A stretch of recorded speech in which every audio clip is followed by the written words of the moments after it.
As the inaugural Boli Committee was coming to an end, its popularity was at a fever pitch, attracting a diverse crowd, all eager to join. Demand was at its peak. The monthly contribution amount had escalated to a staggering 2.5 million rupees, and an impressive 80 members had signed up, leading to the pot size swelling to an overwhelming 200 million rupees. As customary, Jeedu, the honorable chairman of the Boli Committee, secured the first draw without any bidding. The second and third draws were awarded at the bare minimum bid of 150 million rupees, the lowest permissible mark. The winners were newcomers who acted as Jeedu's frontmen. Once the committee money was received, Jeedu paid each of them 5 million rupees, and they quickly fled the country. Jeedu and his brother stood as guarantors. Jeedu pocketed the rest of the money and continued to pay their monthly committee contributions to ward off any suspicion. Even before the second Boli Committee began, Jeedu had a master plan in place. He filed immigration papers for his family to move to Australia. With the money from the first 3 draws, Jeedu bought an apartment and set up numerous cash-end businesses in Australia under his sons' names. For several months, Jeedu maintained the committee's facade.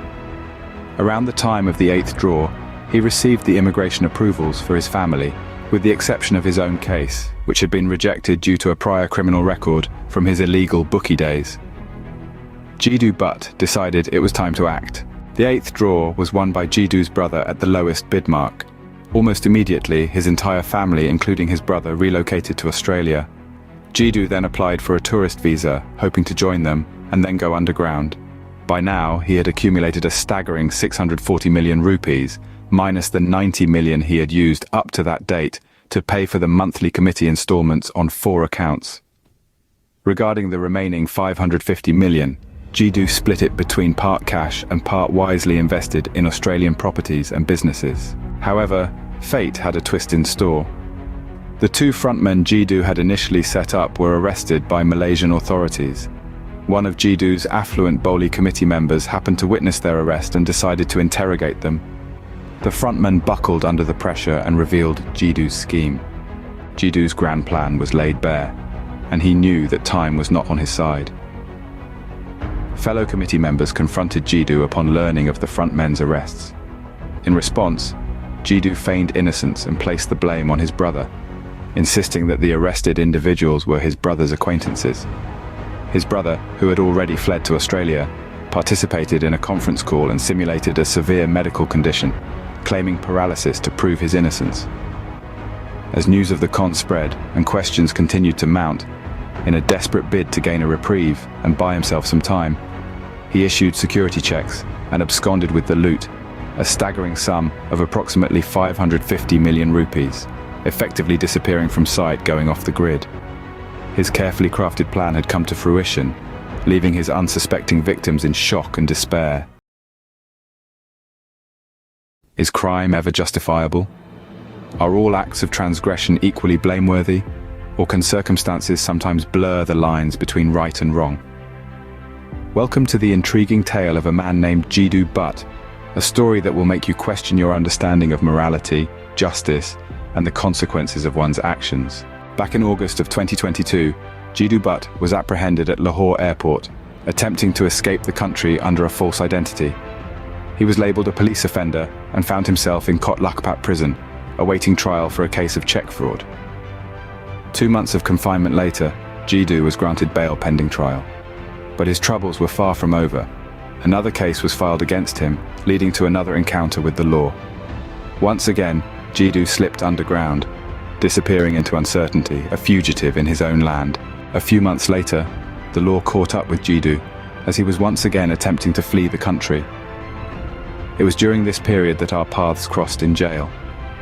During one of our meetings in prison, Jeedu casually mentioned that he might find himself back behind bars 4 or 5 times due to the checks he had issued. He planned to secure bail in each case and keep trying to escape, fully aware that standing trial could lead to an almost certain conviction. When asked if it was all worth it, he responded, "I've given a platform for my next generation to break all barriers, and I don't feel any remorse or regrets for having tarnished my name, legacy, or reputation." Jeedu's determination to bear the consequences was rooted in a profound sense of duty towards his family.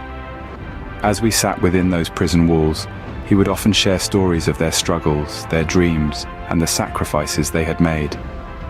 It was during these moments that I saw a glimmer of vulnerability in his eyes, hidden beneath his steely resolve. You see, for Jeedu, it wasn't merely about evading the law, it was about securing a brighter future for those he cherished the most. He had watched his children grow up in modest surroundings, enduring hardships that weighed on him as a father.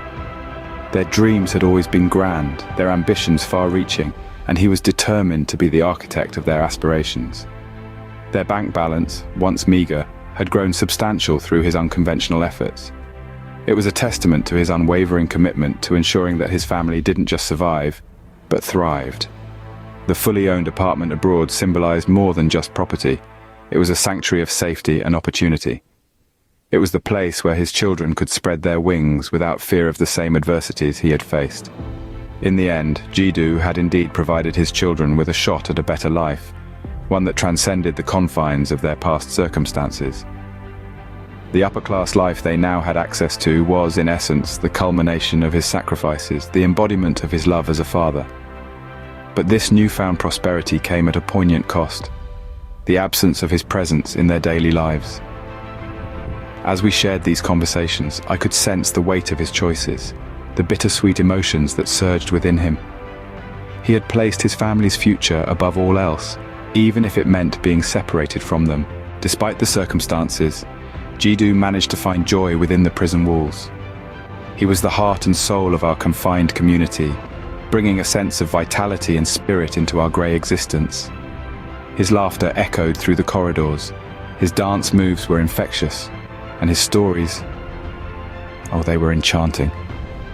In the midst of our confinement, Jeedu transformed the prison into a stage where he conducted impromptu dance nights. His energy was infectious, sweeping us all in its wake, allowing us to momentarily forget our circumstances. On Sundays, Jeedu and I would whip up a BBQ brunch that had us all salivating. Our culinary skills were second to none, and these brunches became a beacon of hope, a weekly ritual that we all looked forward to. But perhaps the most exciting was Jeedu's involvement in the PSL finals. Together, we ran a betting stand, creating a buzz of anticipation and excitement that was palpable. We were all involved, our spirits lifted, our bonds strengthened. Another exciting part of our confinement together were the peculiar mudra nights that perhaps defined our experience with Jeedu Butt the most. These performances became more than just entertainment. They were an expression of defiance against the mundane routines that tried to smother our spirits. Jeedu's charisma was undeniable, an enchanting force that bound us together in a brotherhood of shared experiences and laughter. He managed to bring a glimmer of light to our otherwise dim surroundings, proving that even in the darkest of places, the human spirit could shine brightly when nurtured by the bonds of friendship and the resilience of the human heart. 2 months after our first encounter, Jeedu's bail orders came through once more. As he left, all the inmates gathered to bid him a cheerful farewell. He vanished once again, leaving us wondering if he would ever surface again, or if he had truly managed to escape the long arm of the law. Jeedu Butt is far from a hero. Financial fraud is an abhorrent crime, one that inflicts not only immediate pain on its victims, but also ripples through society, shattering countless livelihoods and leaving behind indelible scars. However, as we delve deeper into his story, it becomes increasingly difficult not to grapple with conflicting emotions.